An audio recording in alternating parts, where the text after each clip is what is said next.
Peter Atkinson, founder and executive director of the Merry Beggars. Peter, what is your mission? In life or in the business or as a person? What level are we talking I'm interested in how the professional and personal missions overlap. Yeah. So I was homeschooled growing up, and I was given a lot of freedom by my parents. I would do my schoolwork, and then I'd spend the rest of the day teaching myself stop motion animation or listening to old radio shows or teaching myself magic, or I would just pick something and go super deep into it and learn that skill. Then I found over the years that what I'm driven by most is creating on a team with really excellent people and trying to create something that has just an enormous impact on others. So for me, with the Merry Beggars, what that means is we're dedicated to producing audio dramas that feel like movies in your ears and which are in line with our Catholic worldview. So the Merry Beggars is the entertainment division of Relevant Radio. Relevant Radio is a Catholic talk radio network spanning the United States. And as part of their mission of bringing Christ to the world through the media, the Merry Beggars is that entertainment slice of media. And our focus is on bringing beautiful stories that encourage and inspire people through our work, through the Merry Beggars. So as far as the overlap of personal and company mission, it's sort of easy for me because I'm the founder of the company. So the company is very much, part of my mission. I wanted to pursue acting. I studied acting. I did 12 years of theater growing up, musicals and Shakespeare. I studied classics as my undergrad degree, but I did Shakespeare when I was in undergrad. And then I studied theater in London, and then in Massachusetts, and then did my MFA in acting at Columbia University. And as I got more and more professional, I discovered the industry is less and less kind or hospitable to Catholics or to Christians. And so I realized there was a conversation I had in 2015 where someone said, well, if you want that space where you can be an artist pursuing excellence, pursuing beauty, and you want to be a practicing Catholic and a Christian, you need to go create that space. And so that's been my mission, is basically working as hard as I can to create a space where Catholic and Christian artists can produce original, beautiful, heart-moving entertainment and stories for an audience that is, less and less served by the establishment media companies like Disney and Fox Studios and DreamWorks and all the rest. What makes you say that Catholics and Christians are not as welcome in the more popular media outlets? Most of that comes from my personal experience. So I was getting handed scripts, a lot of scripts, where I would have had to violate my conscience a large number of times if I had done all the scripts that were handed to me. And I won't get into some of the storylines because they're graphic and not exactly family friendly, but a lot of them would have crossed moral boundaries for me as a Catholic. And that's very standard in theater. Like, theater tries to be very edgy, especially in New York and elsewhere. And what happens is a lot of Catholic and Christian theater makers will come across those scripts and they'll either abandon the industry or they'll abandon their faith. And after a couple of years, decades, whatever, you end up with an industry where the people who are doing it 20 years in, whatever, are people who have done that. They've either abandoned their faith or they've abandoned the industry, and now they're all like financial advisors, or whatever. So that. It was a lot of it was just my personal experience of coming up again and again, auditioning for Netflix or Warner Brothers, and the scripts that you would get handed that you would have to do were just not in line with a Catholic anthropology of the human person. Well, first of all, congrats for two things. One, for getting those opportunities, because I know it's a very difficult industry to break into. So you must have been pretty good to be there. But second of all, even more importantly, congrats for not caving in on your ideals, man. I really respect that. Yeah, it wasn't it was less because of personal virtue and more of honestly like desperation. I I've grown up Catholic. I walked across America by foot for the pro-life cause. I went to Ave Maria University. Like I'm sold, right? I'm all in on my Catholic faith, and so I would get into these situations, and I had a lot of awesome people praying for me. I was living in community with a bunch of other Catholic graduate students at Columbia University, and we had the Eucharist in a private chapel on the top floor. Oh, I've been to that place. Yeah, Oh, what's that Ford place Hall. called again? Yeah, Yeah, Ford yeah. Hall. Yeah, that was a very surprising revelation to me. I was Yeah. not So expecting that's where that I at lived. Columbia. That's where I Okay. lived. And it was awesome because I'm very weak personally, morally. I know myself. I'm an actor, so that means I want people to like me. That means that I'm a performer. And if I had not set up those personal communities to belong to, I would have been even easier for me to go adrift, right? To get swayed by all the temptations of the city and whatnot. And I wasn't impervious, but every time that I would, screw up or disappoint myself or whatever, I always would come back to those communities and to the sacrament of confession.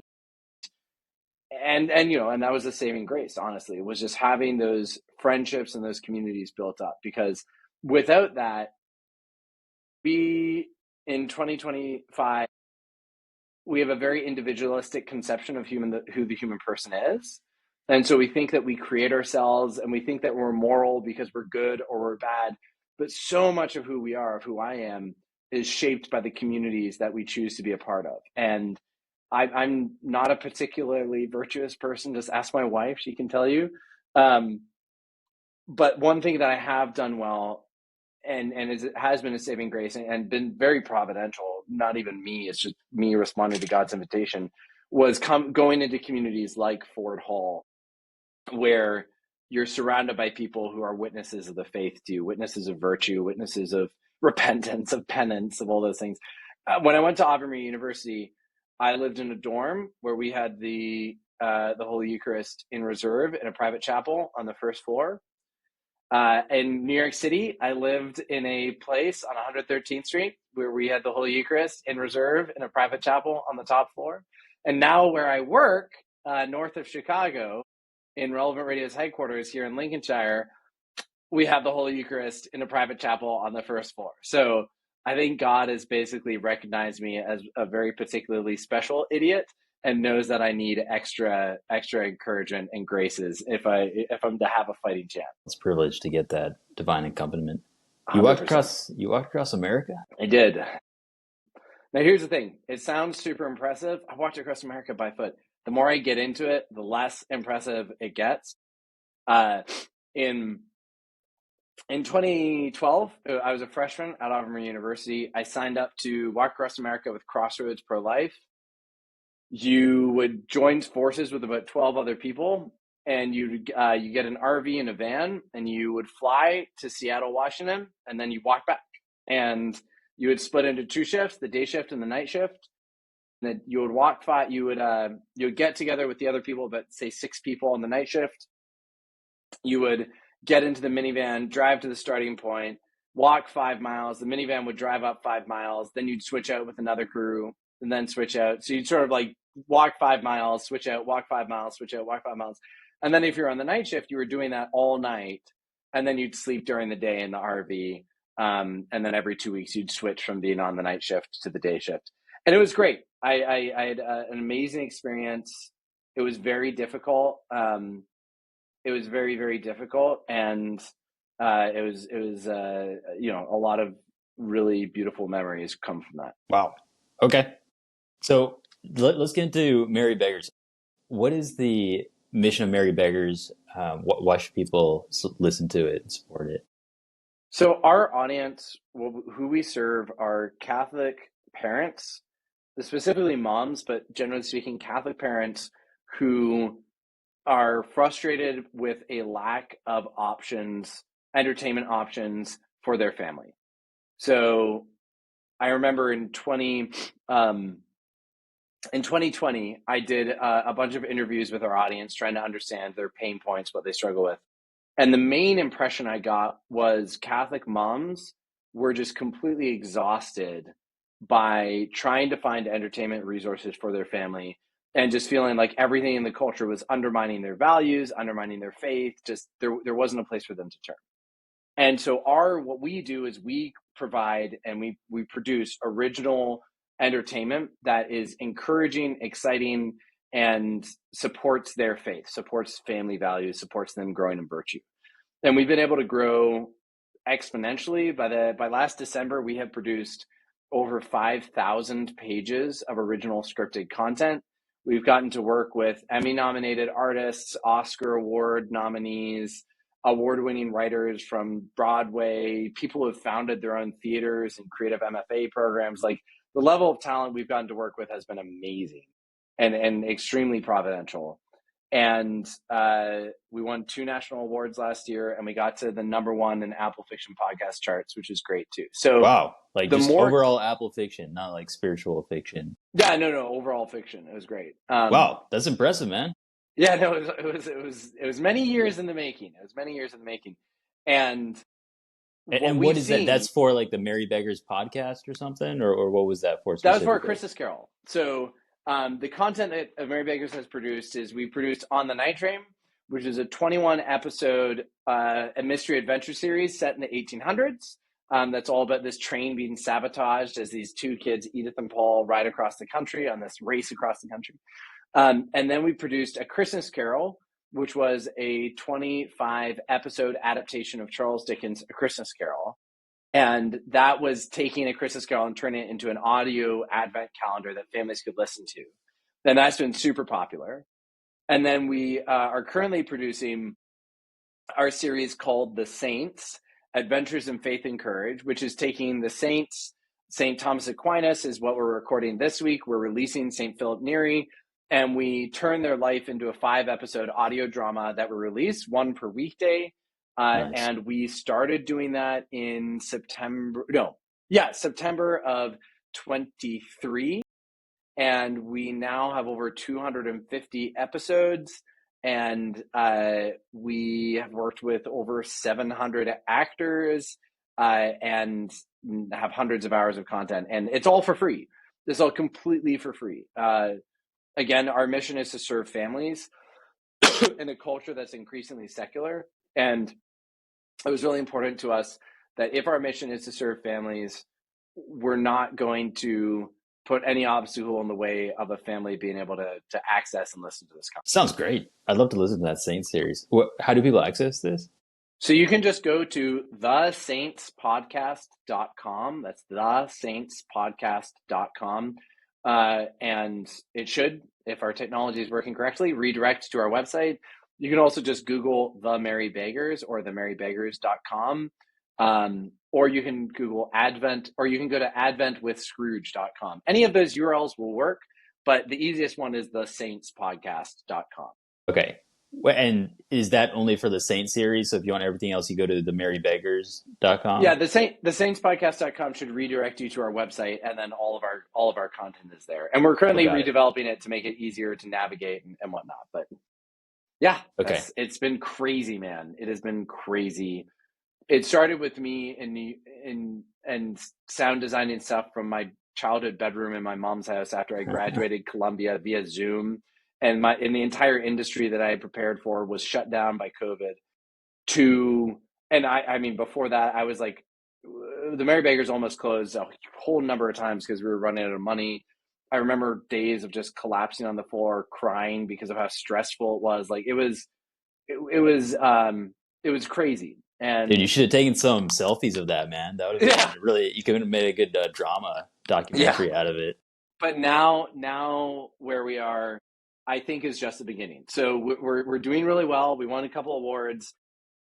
If we fulfill our destiny, I think that we'll look back on this level of what we're doing, and it'll just be the very, very, very beginning of something pretty incredible. You got vision, man. But you're a young guy. How old are you, dude? I forget my age, but I think I'm 31.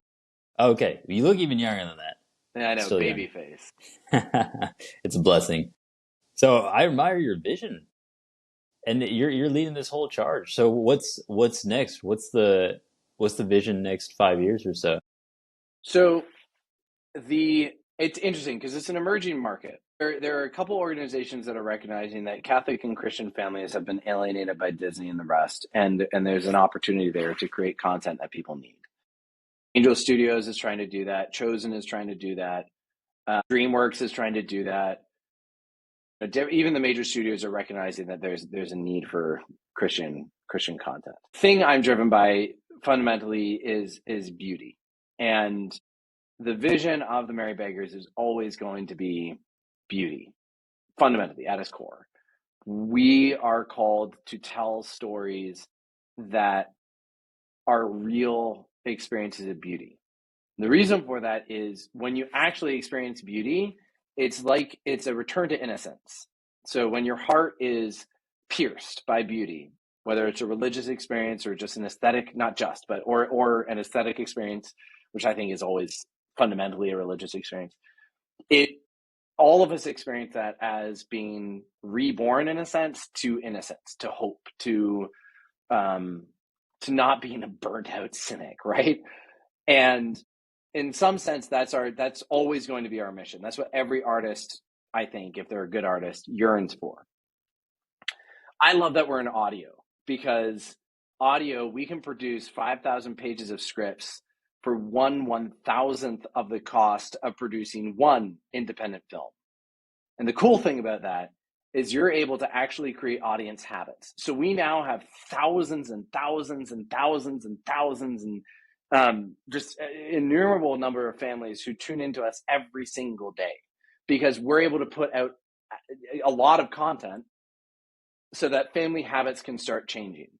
And what we need to do, the next stages in the growth is continue producing the saints, continue our standards of excellence, and then start building a financial foundation where we are able to start getting parish distribution, start getting educational distribution, and then start figuring out what the next level of projects are. I'm really interested in developing a biblical series of bringing our audio drama skill set to some of the greatest stories of the Bible, of Samson, of Moses, of Noah, of just these like archetypal myths that are inexhaustible for artists, for creatives.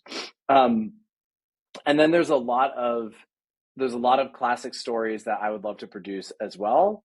And then I think the next stages of, I mean, if we're talking big, and I know you won't tell anyone this, but if we're talking big, it would be animation and then live action production and telling beautiful stories that remain classics for generations.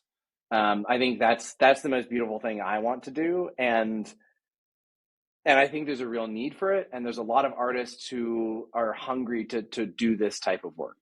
Yeah, I mean, I would love to take our series On the Night Train, rewrite it a bit, cut it down, edit it, and then produce like an HBO style live action miniseries. I mean, that would just be gorgeous. I mean, that'd just be so gorgeous.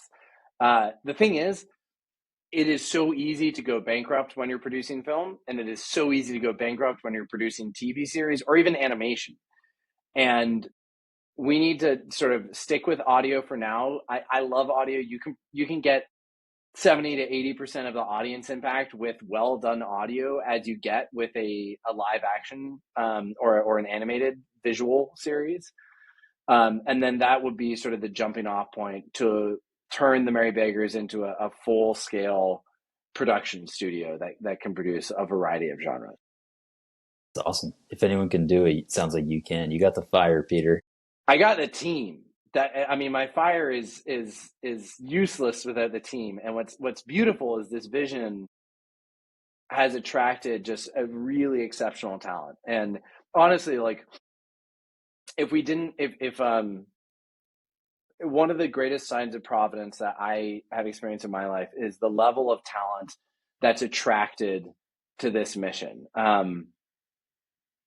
It's remarkable. It's remarkable, and there's an audience hungry for it. So the real question is how do you get distribution? How do you build that audience? And then the rest is gravy. I want to speak to the Virtuous Leaders audience here for a moment.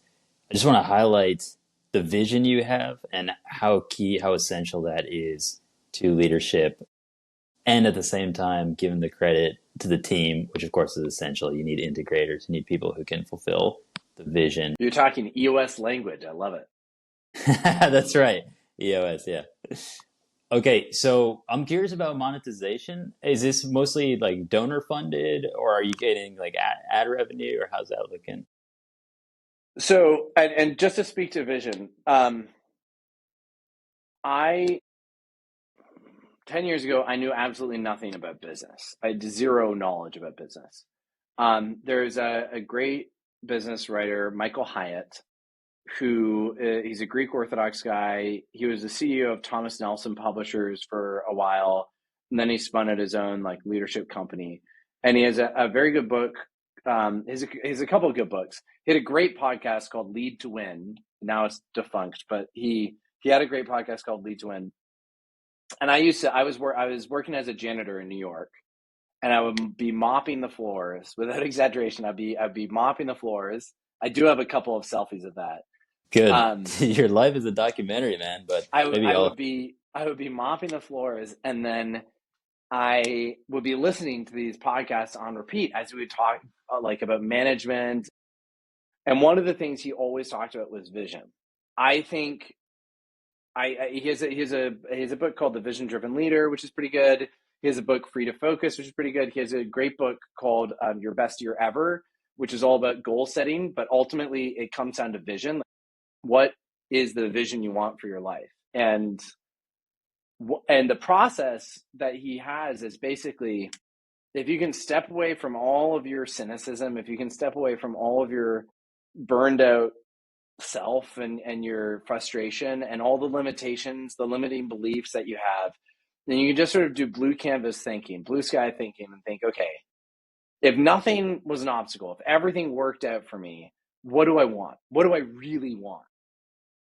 And then you articulate that. I mean, Jordan Peterson talks about this stuff with like the self-authoring program, which I haven't done, but he talks about it. If you can articulate what you want and you feel that, you feel connection to it, then you can start to reverse engineer how you get there. But if you start with what you think you can do, you're only going to go so far. If you actually challenge yourself of like, what do I actually like? Do I want to be debt-free this year?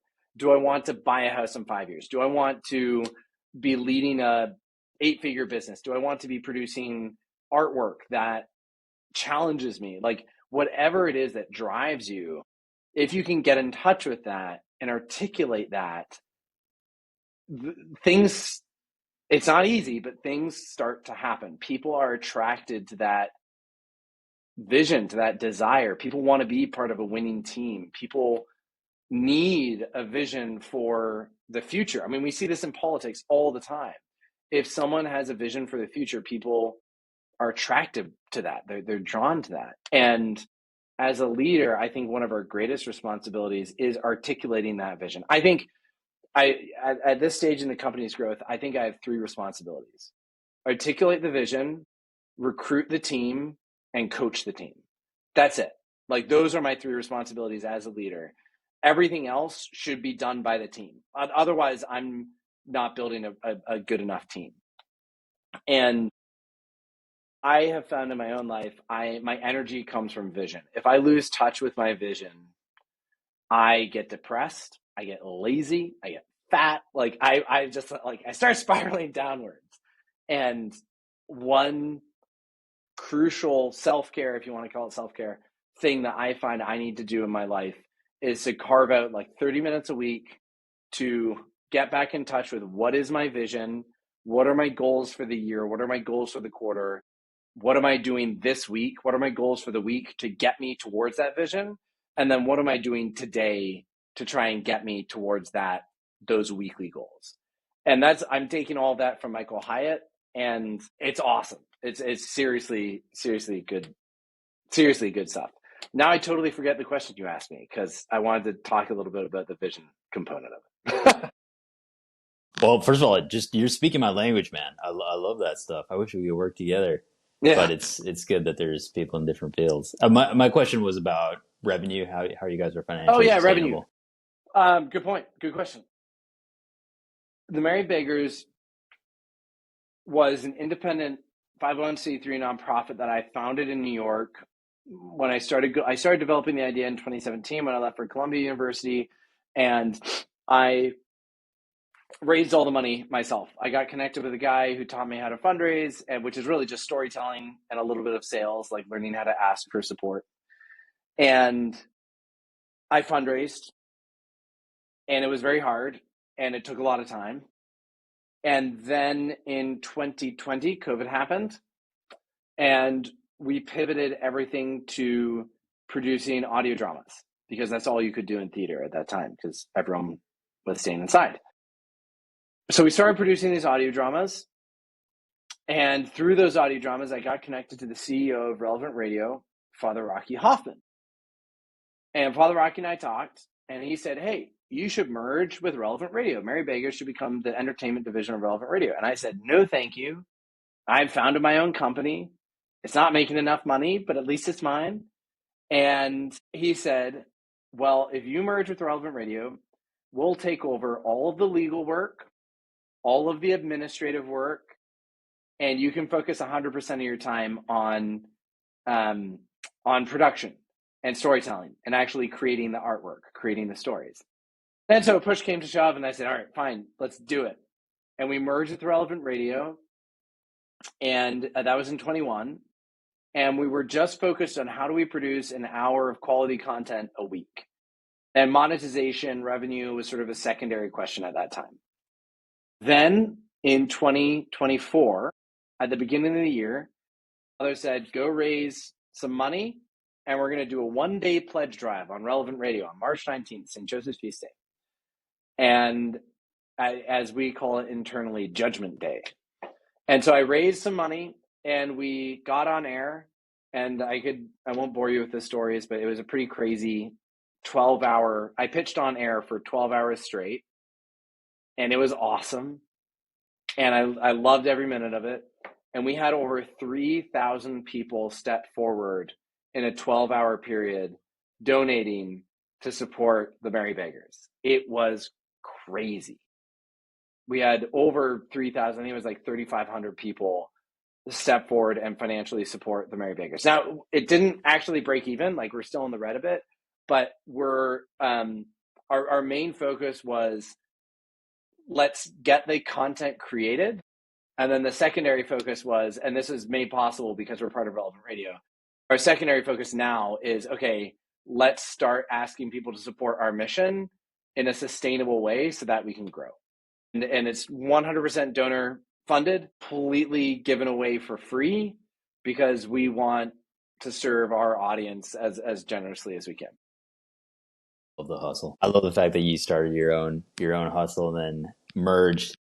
Don't love the fact that you merged. I'm an independent guy myself, but it makes sense for scalability purposes. It was hard. The only reason it worked was because Father Rocky is an amazing boss. For 3 years, he had minimal meddling with our content production. He just said, let's get audience numbers. Let's get an hour of content a week. And he's been super supportive of my vision from the very beginning. And so in a lot of ways, Father Rocky was sort of the ideal person to oversee me because he knows I'm an entrepreneur. He knows I'm going to build something, and I sort of need to be able to lay out the vision and run with it. And he and I have developed a really excellent working relationship over the 4 years or so. But I mean, with other people, with other organizations, even with other Catholic institutions, where they would feel like they need to have more hands-on control of it, it wouldn't have worked because we wouldn't have been able to move as quickly. I wouldn't have been able to build as independently, and so it was a good match. And it's because he knows my background, he knows my formation, so there was a very high level of trust from the beginning, and then it was just, can we do this? But it wouldn't have worked for everyone. Amazing boss and a good man. And I'll be speaking on his show in an hour with Doug Hinder. Oh, that's awesome. So appreciate the opportunities he's given to me as well. Well, to speak to the audience as we conclude here, we got a visionary right here, leader, young guy, started this from nothing, and he's taken on the world. And I hope you just totally bring Disney to its knees, and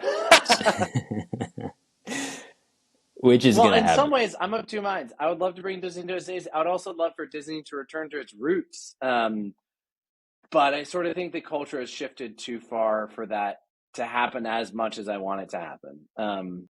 So, I'm a big believer in the free market. I love that when the market creates opportunities and needs, because we live in America, there are always going to be people like me that step forth and try and meet that need. And, there aren't tons of us. And thankfully, a lot of them are inside the Merry Beggars team. So I'm very, very grateful that we've been able to attract just incredible people who will put in super late nights, work the weekends because they believe in what we're doing. When I was building the Merry Beggars, there was one moment that I knew it was going to work. We had just recorded a Christmas Carol. We didn't have a studio, so we converted a conference room to a studio with a bunch of like photo backdrop stands and sound blankets and things like that. And we had the audio, and I was walking by the sound designer's office, and the casting associate was there too. And they were huddled over the computer talking about something. I didn't know what they were talking about. A knock on the door, and I was like, "What's up? Like, can I help?" And they were obsessing over the sound of the curtain behind Scrooge in like the 5th episode of the series. And I knew at that moment that like, okay, I can give this to them, because when you have a team of people who are as passionate about storytelling, about beauty, about excellence as you are, that's when you can just, build something amazing. And it sounds like you are an aficionado of EOS as well. Yeah. Are you talking about the entrepreneurial operating system? Yeah. So I also have to credit, I think I have a lot of instincts around business, around vision, around building teams. But EOS, Gino Wickman's book, Traction, which outlines his whole business system, entrepreneurial operating system is what it's called, EOS. That has been a lifesaver for me, because it just gave me a structure that I could channel all of my vision and my leadership through. So to anyone listening, if you want sort of a quick business education, EOS has been amazing for me. And I built the Merry Beggars on that structure. So it's been awesome. That's the merrybeggars.com, Peter Atkinson. Thank you. Keep up the good work. Yeah, thank you. And say hi to Doug when you talk to him. Sure, will do.